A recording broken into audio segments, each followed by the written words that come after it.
Good morning. Ngasi card message se ko ngasi card message se koi gi rashi gi matung ina dmai taraga ka try thoi ka tang lok thok charaga yenga se ko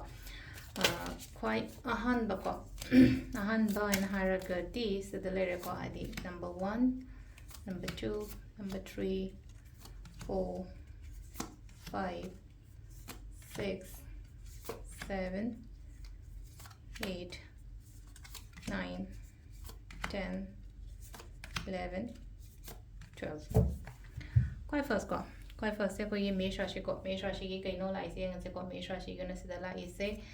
fazana khantharaga thabak tawbiyo ko thabak oiro matam oiro amo oiro hadi investment se ko hadi matam invest to se su yamna darkar roina matam manghan dabi ko lan dabi shu gumba mayam sin ko sila se ko mafam matam chana thabak oiro paisa oiro ko mafam chana sina biyo ko kana badum phangani ko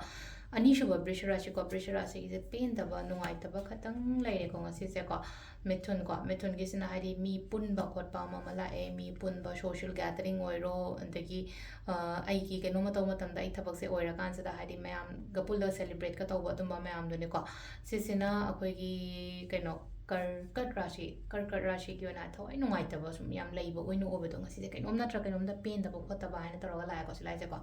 sina akoi singara shi go zwa di mangaga ungaga le to isi maina le ga daba natte ko silai se ko aina mangaga ungaga le matam da mi to pana chance lau gini ko adu na hadi keno to bidaba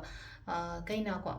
yo na hadi hona biyo hajik se hona ga daba matam ne ko shuba nomba ko pa ning ba thungani ko to lagi yo na sila ina khanjari ba ina ningi ba ko le ba amte thungani bridget challenges laigani adu targa su ultimately dum hadi oishu oigani aina aigi thabak mayam ju oishu oigani challenge dum lakani basida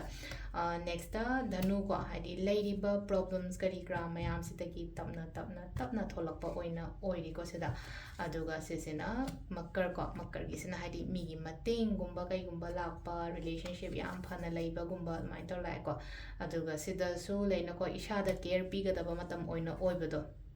kumbara shi yon hadi ishagi so khalo mi gidang khalaga da lai biganu ko next last minna se katang rang su khuthi thi ngasi su khuthi thi tori siang ko ka jek shalo minna rashi se handa ki noni ni se ko adu se le re khoi gi rashi gi matungina tarot card reading. Thank you.